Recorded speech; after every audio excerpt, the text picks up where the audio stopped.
Tuhan, selamat berjumpa kembali dalam ibadah raya. Sekalipun kita merayakannya di dalam ibadah online pada pagi hari ini, kemurahan Tuhan senantiasa dilimpahkan untuk kita semuanya. Saudara yang dikasihi Tuhan, marilah kita datang kepada Tuhan, karena kemurahan Tuhan itu lebih dari hidup. Haleluya, kita nyanyikan pujian, kemurahan-Mu lebih dari hidup. Haleluya, haleluya.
sama-sama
sama-sama berdoa. Tuhan Yesus, Allah yang hidup, Allah yang kekal, Allah yang berkemurahan, pagi hari ini kami bersyukur kepadamu bahwasanya sepanjang kehidupan kami Engkau sudah menjaga, dan kesempatan pagi hari ini kami datang kepadamu untuk bersama-sama memuji Engkau sebagai syukur kami atas kemurahan-Mu, atas kebaikan-Mu, atas kebajikan-Mu. Terima kasih Tuhan Yesus, kami akan mengawali ibadah kami pagi hari ini di dalam nama Tuhan Yesus Kristus. Haleluya. Amin. Saudara dikasih Tuhan, pagi hari ini kita boleh berada untuk datang kepada Tuhan karena kemurahan Tuhan.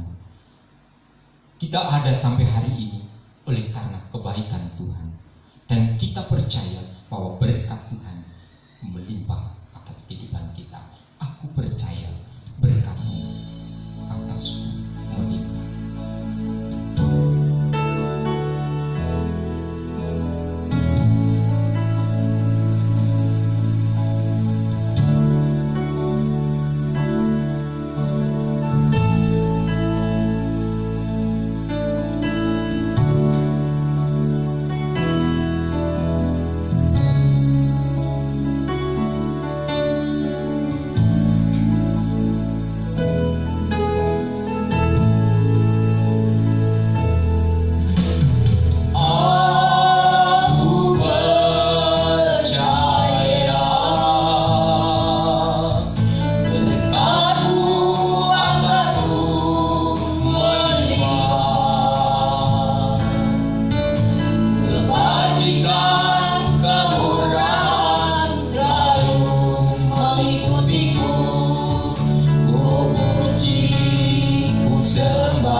percaya bahwa berkat Tuhan senantiasa dilimpahkan untuk setiap kita. Kebajikan, kemurahan Tuhan selalu mengikuti kita. Maka kita layak memuji dan bersyukur kepadanya. Segala puji syukur hanya bagi Tuhan. Siapa Tuhan kita? Yesus Kristus, penyelamat kita. Haleluya.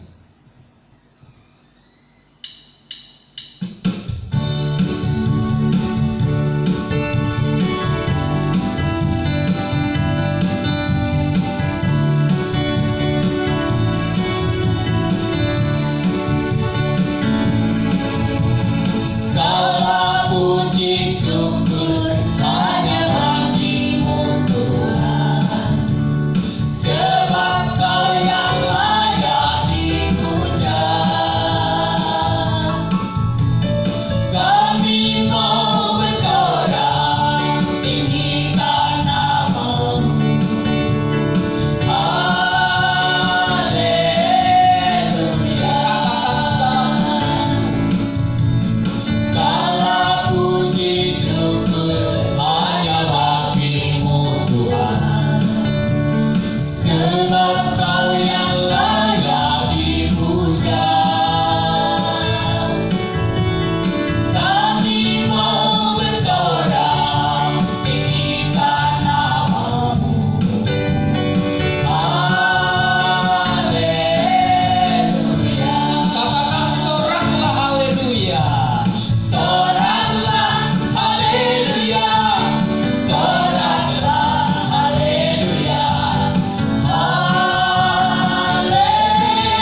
senantiasa panjatkan kepada Allah kita, Yesus Kristus, penyelamat kita. Dia yang rela mati untuk saudara dan saya. Ia yang bangkit dari kematian. Dia naik ke surga, memberikan tempat untuk kita. Puji nama Tuhan, saatnya kita mau dengar firman Tuhan. Firman kehidupan bagi kita. Kebaikannya senantiasa tiada pernah habis untuk hidup saudara dan saya. Puji nama Tuhan. Haleluya, haleluya. Terima kasih Tuhan Yesus.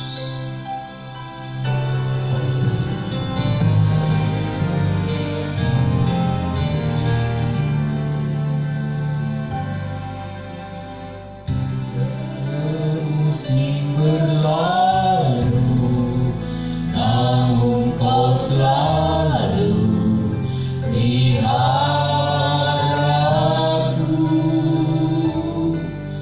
Kasih dan setia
datang memuji-muji Engkau. Terima kasih Tuhan. Saatnya Engkau berfirman bagi setiap kami. Berfirmanlah Engkau ya Tuhan, sebab kami siap untuk menerimanya. Hamba-Mu yang Engkau percayakan untuk menyampaikan firman-Mu, kiranya urapan-Mu Tuhan, kuat kuasa Roh Kudus-Mu turun atas kehidupannya, sehingga apa yang disampaikannya sungguh datang dari Engkau ya Tuhan. Kami membuka hati kami membuka pikiran kami membuka jiwa, roh dan kehidupan kami untuk Tuhan perbaharui melalui firman-Mu yang Engkau taburkan bagi setiap kami pagi hari ini. Kami percaya Tuhan bahwa firman-Mu sumber kehidupan bagi setiap kami, dan firman-Mu itu Tuhan yang mengubahkan kehidupan kami. Kami undang Roh Kudus-Mu Tuhan untuk tetap berada di hati setiap kami masing-masing, agar kami bukan hanya mengerti, bukan hanya memahami, tetapi jadikanlah setiap kami pelaku-pelaku firman, orang yang setia dengar-dengaran dan melakukan firman. Terima kasih Tuhan. Sekiranya ada kuasa jahat, iblis, setan yang akan mengganggu, kami tangking di dalam nama Yesus, dan kami percaya kuasa Roh Kudus adalah kuasa tertinggi, dan itulah yang menjadi kekuatan bagi setiap kami. Terima kasih Tuhan, kami siap menerima firman-Mu Tuhan, di dalam nama Tuhan Yesus Kristus. Haleluya. Amin. Salam, selamat pagi Bapak Ibu yang dikasihi oleh Tuhan.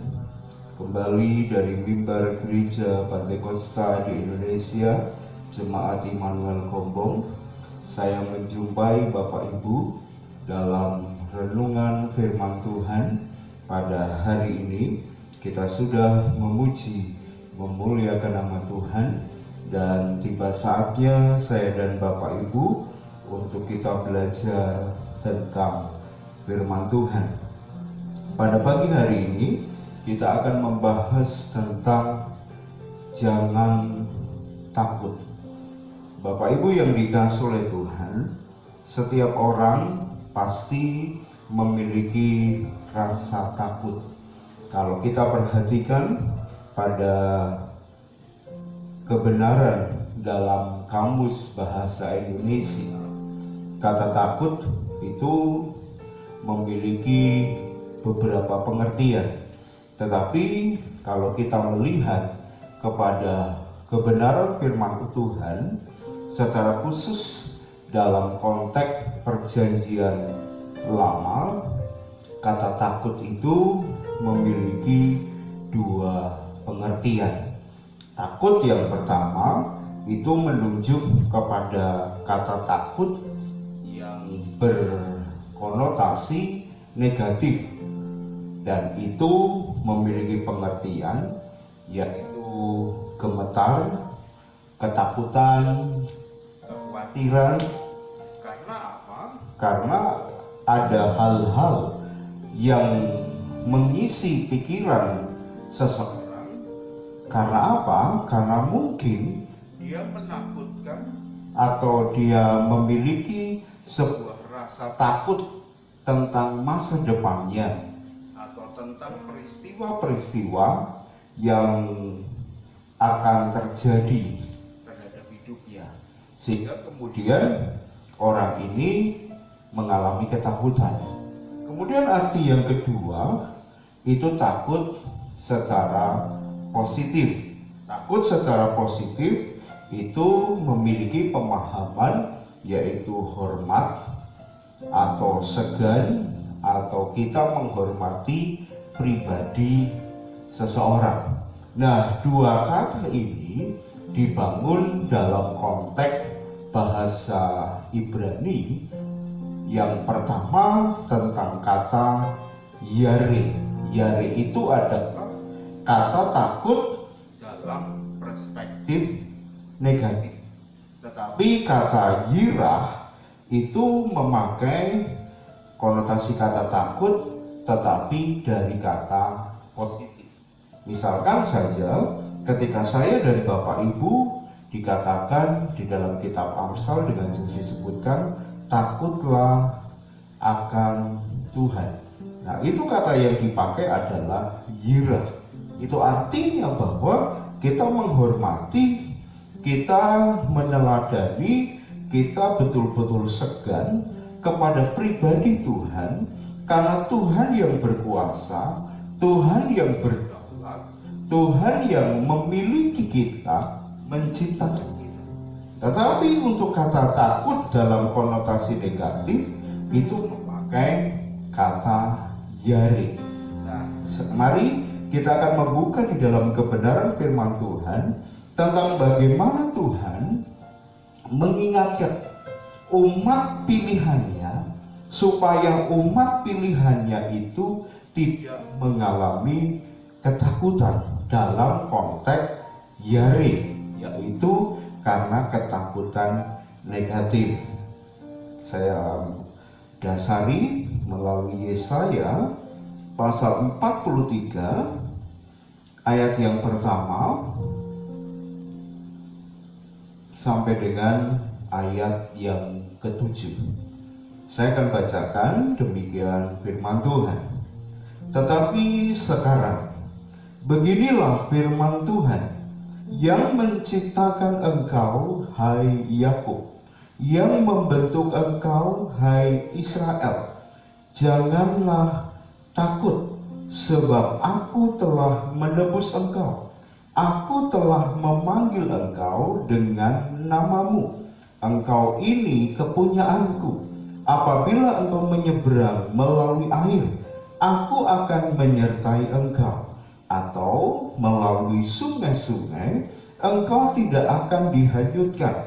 Apabila engkau berjalan melalui api, engkau tidak akan dihanguskan, dan nyala api tidak akan membakar engkau. Sebab akulah Tuhan Allahmu, yang Maha Kudus, Allah Israel, Juru Selamatmu. Aku menebus engkau dengan Mesir, dan memberikan Ethiopia dan Sheba sebagai gantimu. Oleh karena engkau berharga di mataku dan mulia, dan aku ini mengasihi engkau, maka aku memberikan manusia sebagai gantimu, dan bangsa-bangsa sebagai ganti nyawamu. Janganlah takut, sebab aku ini menyertai engkau. Aku akan mendatangkan anak cucumu dari timur, dan aku akan menghimpun engkau dari barat. Aku akan berkata kepada utara, berikanlah, dan kepada selatan, janganlah tahan-tahan. Bawalah anak-anakku laki-laki dari jauh, dan anak-anakku perempuan dari ujung-ujung bumi. Semua orang yang disebutkan dengan namaku, yang kuciptakan untuk kemuliaanku, yang kubentuk dan yang juga kujadikan. Amin. Nah, Bapak Ibu yang dikasihi oleh Tuhan, di dalam perikop ini ada dua nasihat atau dua kata-kata takut diulangi dua kali. Di ayat yang pertama dan ayat yang ke-7, di situ disebutkan janganlah takut. Kemudian di ayat yang ke-5, janganlah takut.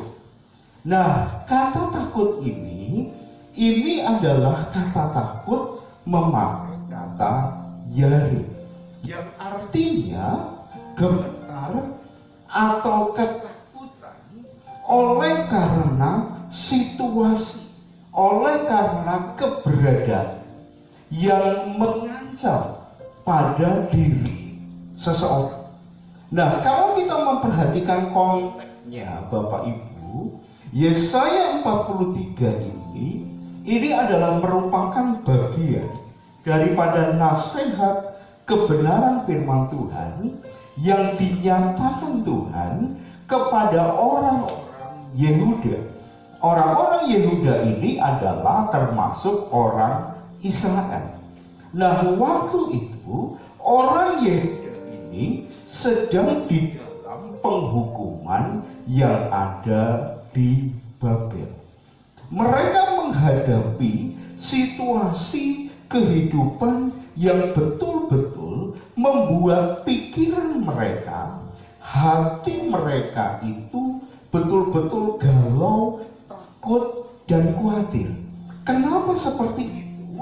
Karena posisi mereka sebagai bangsa ataupun secara pribadi itu harus menjadi tawanan di Babel.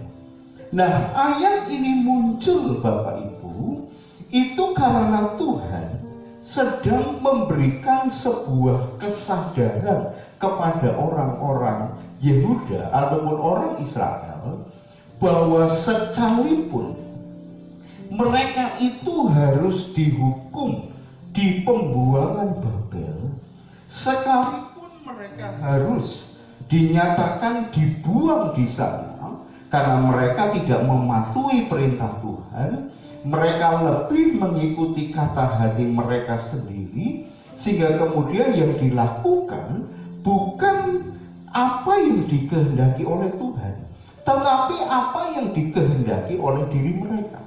Nah, oleh karena kesalahan ini, kemudian Tuhan mendisiplin mereka agar mereka itu bertobat, menyadari akan kesalahannya. Tetapi kalau kita memperhatikan ayat ini Bapak Ibu, kenapa dinasehati jangan? Kenapa seperti itu? Karena sekalipun mereka ini harus dihukum, sekalipun mereka ini harus menghadapi situasi yang tidak mengenakan secara fisik mereka, tetapi mereka dihimbau agar jangan takut. Apa yang melatar belakangi supaya mereka tidak takut? Yang pertama, Bapak Ibu yang dikasih oleh Tuhan, di ayat yang pertama di situ dikatakan, tetapi sekarang beginilah firman Tuhan yang menciptakan engkau, hai Yakub, yang membentuk engkau, hai Israel. Janganlah takut, sebab aku telah menebus engkau. Aku telah memanggil engkau dengan namamu. Engkau ini kepunyaanku. Yang pertama Bapak Ibu, di sini dikatakan bahwa yang menciptakan engkau, hai Yakub. Itu berarti walaupun mereka ada di pembuangan Babel, walaupun mereka ini menjadi bangsa yang ditawan, tetapi mereka tetap ciptaan Tuhan. Tuhan yang menciptakan, Tuhan yang membentuk mereka, Tuhan yang punya rencana yang besar ketika mereka harus lahir sebagai manusia di dalam dunia. Nah, kalau Tuhan yang menciptakan mereka, itu disebutkan lagi yang membentuk engkau, yang membentuk, yang memproses, membuat, membentuk, menjadikan mereka manusia.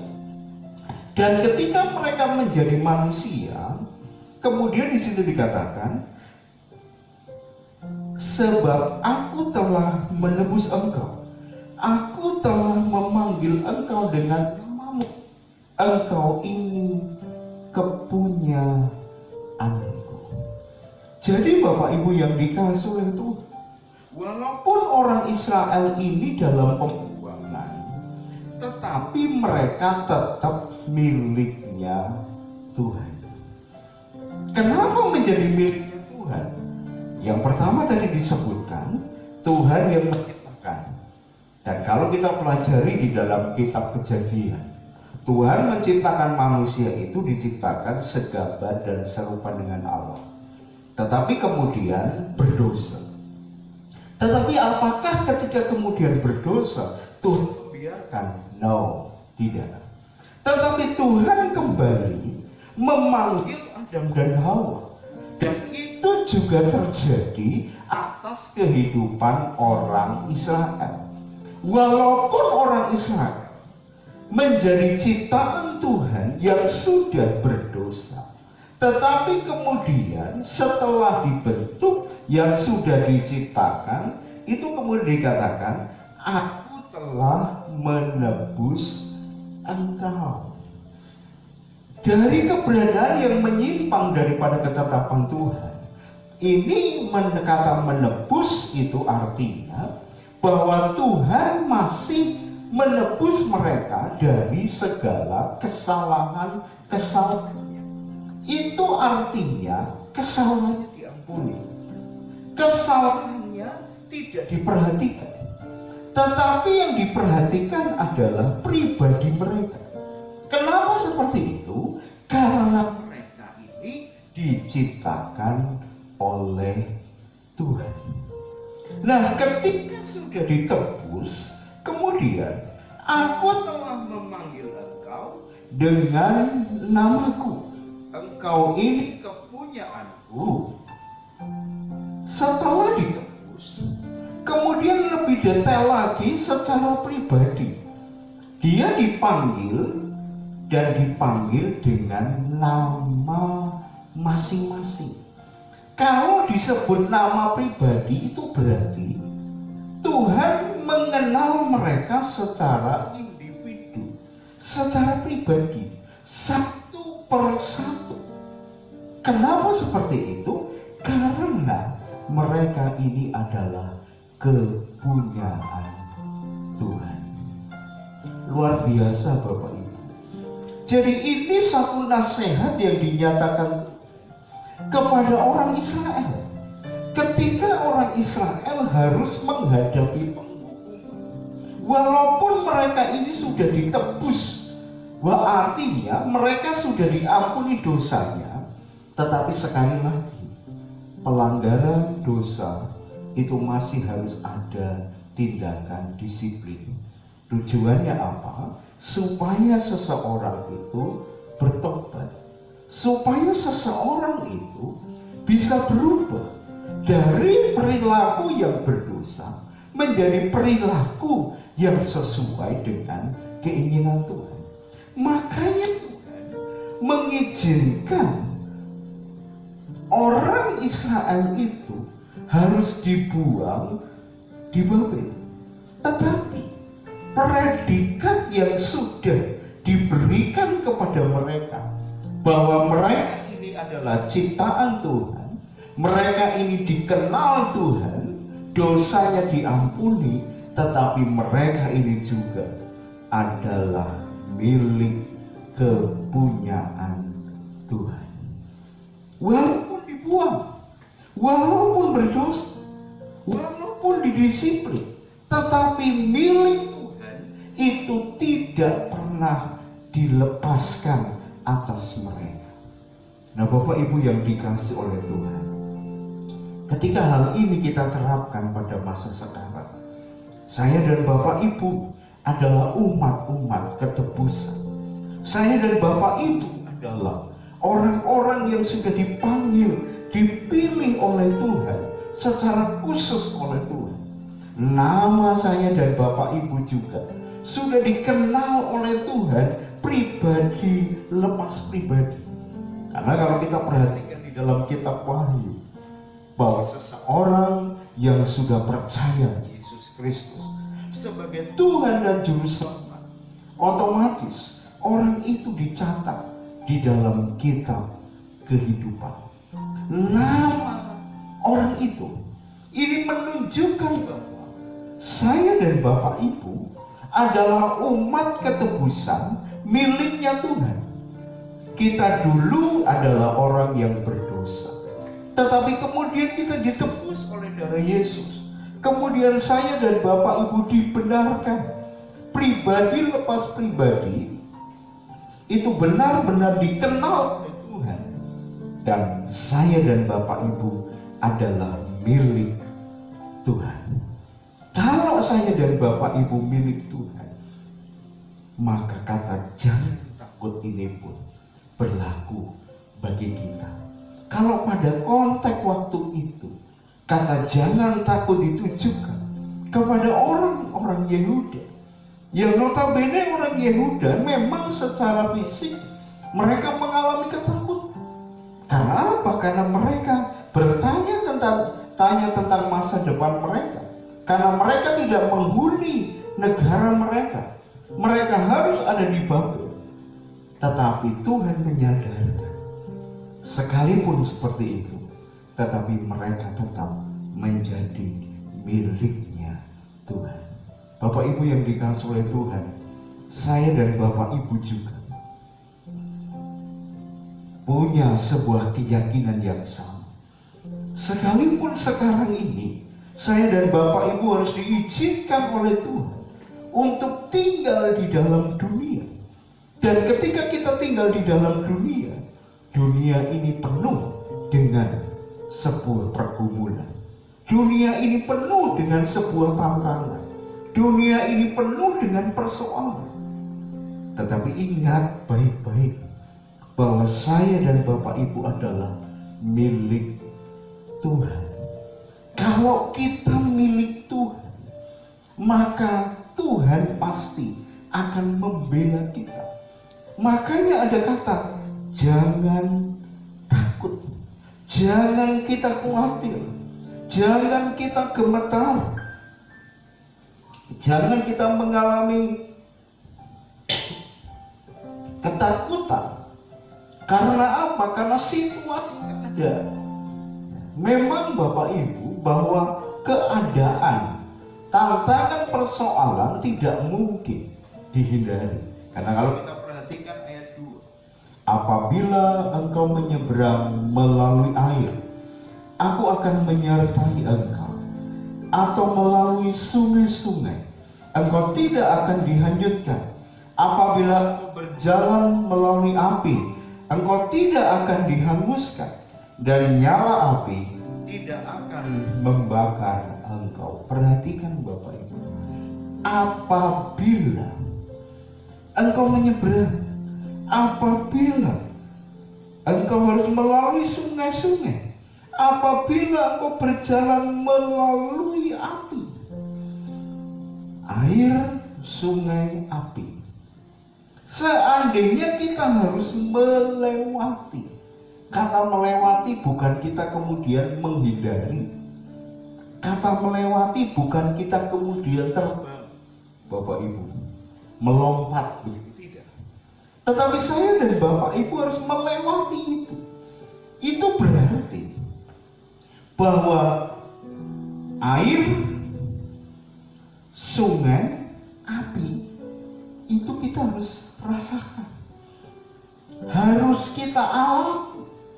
Nah, kata air besar, sungai, kemudian api, ini menunjuk kepada situasi kehidupan ini tetap bukannya kita hindari, tetapi saya dan Bapak Ibu harus melewati. Tetapi perbedaannya di sini bahwa Tuhan akan menyertai. Kenapa Tuhan menyertai? Karena saya dan Bapak Ibu adalah miliknya Tuhan. Di situ dikatakan, apabila engkau menyeberang melalui air, aku akan menyertai engkau. Atau melalui sungai-sungai, engkau tidak akan dihanyutkan. Apabila engkau berjalan melalui api, engkau tidak akan dihanguskan. Dan nyala api tidak akan membakar engkau. Ini ada kata apabila. Dalam terjemahan yang lain, kata apabila itu memakai kata seandainya. Itu menunjuk kepada satu situasi kehidupan yang seandainya ataupun apabila ini menunjuk kepada situasi kehidupan yang kadang-kadang kita mau hindari. Tetapi itu harus saya dan Bapak Ibu tetap alami juga. Akan tetapi satu pembelaan Tuhan yang luar biasa, karena Dia akan menyertai. Dan penyertaan Tuhan itu mengakibatkan ketika melewati air yang disebutkan sungai-sungai, saya dan Bapak Ibu dikatakan tidak dihanyutkan. Apabila berjalan melalui api, tapi tidak dihanguskan. Kalau kita melihat pada konteks dunia, bisa dikatakan kita ini jadi orang sakti, Bapak Ibu. Kenapa sakti? Melalui sungai tapi tidak hanyut. Karena kata sungai-sungai ini menunjuk sungai yang bukan sungai yang tidak ada airnya. Kalau mungkin sekarang banyak sungai yang tidak ada airnya karena musim hujan tidak begitu normal, sehingga kalau kita lewat ya no problem. Tetapi kata sungai-sungai ini dalam konteks aslinya ini adalah sungai yang besar, sungai yang berisi dengan air, dan air ini arusnya adalah arus yang kencang. Dan di sini dikatakan, apabila engkau melewati itu, engkau tidak dihanyutkan. Dan apabila engkau melewati api, engkau tidak menjadi hangus. Wow, luar biasa Bapak Ibu. Saya tadi katakan kalau orang dunia dikatakan, wow, oh anak-anak Tuhan itu sakti sekali. Ini sebenarnya memberikan sebuah gambaran yang tegas sekali dalam hidup kita. Bagaimana sikap Tuhan sebagai pemilik atas hidup kita. Bagaimana tanggung jawab Tuhan yang akan Tuhan kerjakan dalam hidup kita. Ada secara konteks itu yang akan dikerjakan Tuhan kepada orang Israel. Makanya dikatakan jangan takut. Nah Bapak Ibu yang dikasih oleh Tuhan, kita harus jangan takut. Itu artinya bahwa saya dan Bapak Ibu agar hati dan pikiran kita tetap tenang. Kenapa? Karena dalam tinggal tenang di dalam Yesaya, di situ terletak kekuatan. Kenapa tinggal tenang? Kata tenang itu berarti kita tidak diam saja, no, bukan. Tetapi pikiran dan hati kita tetap tenang karena kita tahu bahwa kita miliknya Tuhan. Kalau kita miliknya Tuhan, otomatis saya dan Bapak Ibu adalah orang-orang yang pasti akan disertai oleh Tuhan. Tuhan tidak akan membiarkan kita. Tadi disebutkan melewati sungai tapi tidak hanyut, melewati api tapi tidak hangus. Tapi tolong konteks ini jangan dijadikan kayak debus ya Bapak Ibu. Bapak Ibu kemudian coba-coba sengaja. Oh jangan. Karena ini kata yang dipakai seandainya apabila. Kalau seandainya apabila itu bukan dengan sengaja loh. Tetapi itu seandainya saja kita harus melewatinya. Bukan kalau sengaja, bukan. Tetapi seandainya saja itu terjadi, di mana saya dan Bapak Ibu harus melaluinya. Tapi tetap milik ataupun kepemilikan Tuhan itu masih berlaku bagi kehidupan saya dan Bapak Ibu. Kalau kita miliknya Tuhan, seandainya kita melewatinya, maka Tuhan pasti akan menjaganya di dalam hidup kita. Kita tahu semua, Indonesia harus melewati yang namanya persoalan COVID-19. Ini tidak bisa dihindari. Saya dan Bapak Ibu harus, karena kita tinggal di Indonesia, Maka kata seandainya itu terjadi dalam hidup kita, seandainya kita harus melewatinya. Tetapi ingat, saya dan Bapak Ibu tetap menjadi miliknya Tuhan. Karena kita miliknya Tuhan, otomatis Tuhan akan menyertai kita. Tetapi ingat baik-baik, jangan kita menjadi konyol. Kadang-kadang kata seandainya itu kita tidak ingat, tetapi kita kemudian justru mungkin dalam bahasa Jawa berkata jarak atau sengaja begitu. Bukan. Tetapi seandainya saja. Nah, saya dan Bapak Ibu harus melewatinya. Jangan kita terlalu takut. Jangan kita terlalu khawatir. Saya dan Bapak Ibu tetap harus punya antisipasi secara kesehatan. Itu penting, kita harus menjaganya. Tetapi satu hal yang menjadikan kita tetap tenang untuk kita tidak takut, gemetar, khawatir adalah saya dan Bapak Ibu adalah milik Tuhan. Karena kita milik Tuhan, maka saya dan Bapak Ibu pasti disertai Tuhan.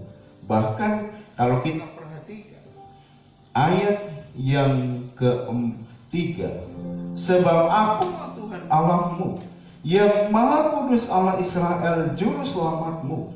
Aku menebus engkau dengan Mesir dan memberikan Ethiopia dan Sheba sebagai gantimu. Ayat 4, oleh karena engkau berharga di mataku dan mulia, dan aku ini mengasihi engkau, maka aku memberikan manusia sebagai gantimu dan bangsa-bangsa sebagai ganti nyawaku. Wow, luar biasa. Menjadi miliknya Tuhan dan menjadi milik Tuhan yang disebutkan berharga di mata Tuhan. Kalau kita berharga di mata Tuhan, otomatis saya dan Bapak Ibu pasti dijaga. Otomatis saya dan Bapak Ibu pasti akan disertai oleh Tuhan. Makanya tetap tenang, jangan takut, tetapi berharaplah, berserahlah penuh kepada Tuhan. Karena ketika kita berharap dan berserah kepada Tuhan, Tuhan pasti akan menolong kita. Di ayat yang lain sebelum ayat ini muncul, di ayat pasal 41 ayat yang ke-10, di situ dikatakan, janganlah takut, sebab aku menyertai engkau. Janganlah bimbang, sebab aku ini Allahmu. Aku akan meneguhkan, bahkan akan menolong engkau. Aku akan memegang engkau dengan tangan kananku yang membawa kemenangan. Luar biasa. Jangan takut. Kenapa dikatakan jangan takut? Sebab aku, itu Tuhan, menyertai engkau. Kemudian jangan bimbang, sebab aku ini Allahmu. Aku akan meneguhkan, bahkan akan menolong engkau. Aku akan memegang engkau dengan tangan kananku yang membawa kemenangan. Jadi jelas Bapak Ibu, mari saya dan Bapak Ibu, firman Tuhan ini menasihati kepada saya dan Bapak Ibu untuk jangan kita takut. Kita sedang menghadapi situasi yang sama. Saya dan Bapak Ibu sedang bergumul. Saya dan Bapak Ibu mungkin setiap hari melihat berita-berita di televisi yang kadang-kadang menjadikan kita itu takut dan khawatir. Tetapi firman Tuhan pagi ini berkata, jangan takut. Kenapa? Karena kita ini punya Allah. Dan Allah yang menjadi milik, yang seorang pemilik di dalam kehidupan saya dan Bapak Ibu, Dia pasti akan memberikan kemenangan, karena Dia akan menyertai di dalam setiap kehidupan kita. Jangan bimbang, tetapi teguhkan hatimu. Kata teguhkan hatimu itu adalah bahwa kuatkan terus, tempelkan hidupmu sepenuhnya kepada kekuasaan Tuhan. Karena Tuhan yang memiliki saya dan Bapak Ibu, Tuhan pasti akan menyertai di dalam setiap hidup kita. Ku tidak takut, sebab sertaku.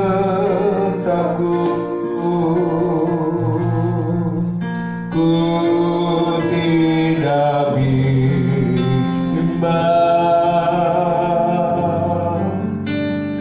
Engkau Allahku, amin. Engkau meneguhkanku,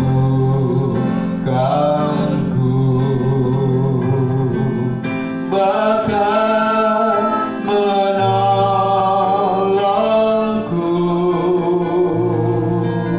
ketukaranku.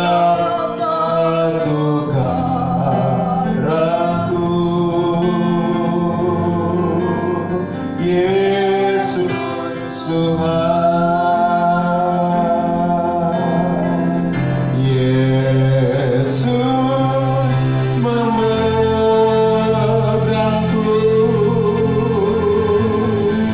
dengan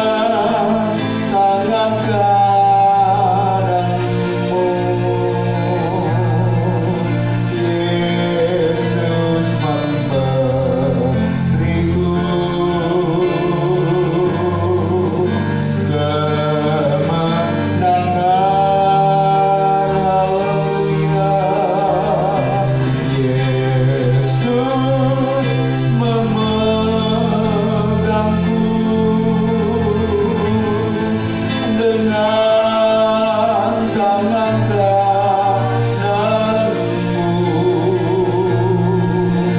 Yesus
memberiku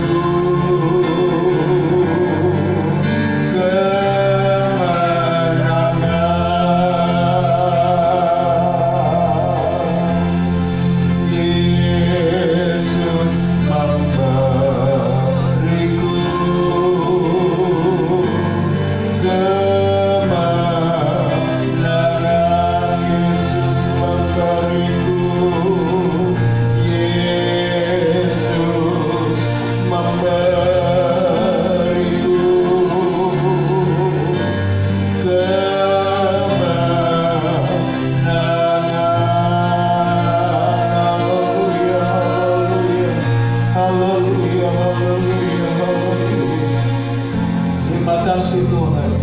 Kami percaya Engkau pasti akan memberikan kemenangan. Engkau pasti akan menyertai atas setiap hidup kami.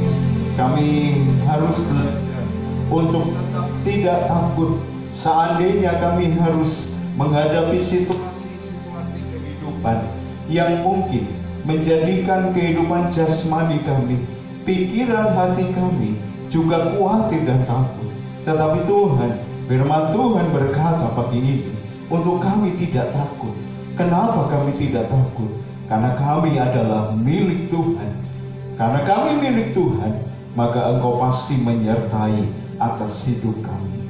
Kami percaya Tuhan, kami mau belajar untuk tetap tenang. Kami mau belajar untuk tetap terus menyandarkan hidup kami sepenuhnya kepada Tuhan. Karena kami percaya bersama dengan Allah kami dapat tenang, kami dapat melakukan perkara yang besar. Bahkan Engkau Tuhan yang akan memberikan penyertaan, dan penyertaan Tuhan itu adalah penyertaan yang sempurna. Sampai akhirnya kami semua menjadi umat-umat lebih daripada seorang pemenang. Terima kasih Bapa, dalam nama Tuhan Yesus Kristus kami sudah belajar akan firman Tuhan. Haleluya. Amin. Selamat pagi Bapak Ibu yang dikasihi oleh Tuhan. Untuk warta gereja, untuk sementara ibadah kita masih berjalan seperti ini dengan siaran online. Kemudian saya dan Bapak Ibu harus tetap berdoa agar Indonesia boleh dimenangkan dari COVID-19. Kita berdoa juga untuk kondisi keamanan di Indonesia, karena kita banyak mendengar banyak tingkat-tingkat kejahatan yang muncul. Tetapi kita percaya bahwa Tuhan yang akan campur tangan. Kita berdoa untuk aparat, baik kepolisian, baik untuk kemiliteran, gugus depan yang harus menangani Indonesia. Biarlah hikmat marifat Tuhan dinyatakan. Kita juga masih tetap bersatu di dalam doa pada pukul 9. Selama 15 menit ke depan, saya dan Bapak Ibu berdoa untuk keadaan ini. Puji nama Tuhan. Kita bangkit berdiri, kita akan akhiri untuk ibadah online pada pagi hari ini. Kiranya Engkau memberkati aku berlimpah.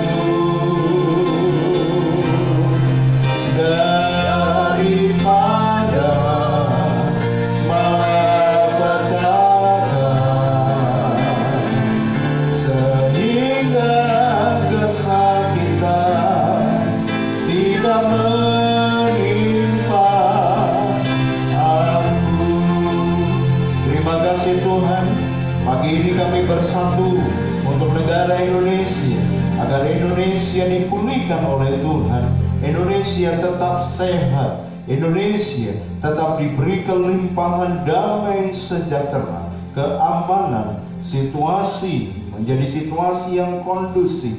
Kiranya Tuhan akan memakai pemerintahan yang ada, kemiliteran, kepolisian, semua unsur yang terlibat untuk menjaga Indonesia. Kiranya Tuhan campur tangan orang-orang yang jahat, yang mencoba untuk mengganggu kestabilisan kondisi negara, supaya negara ini rusak.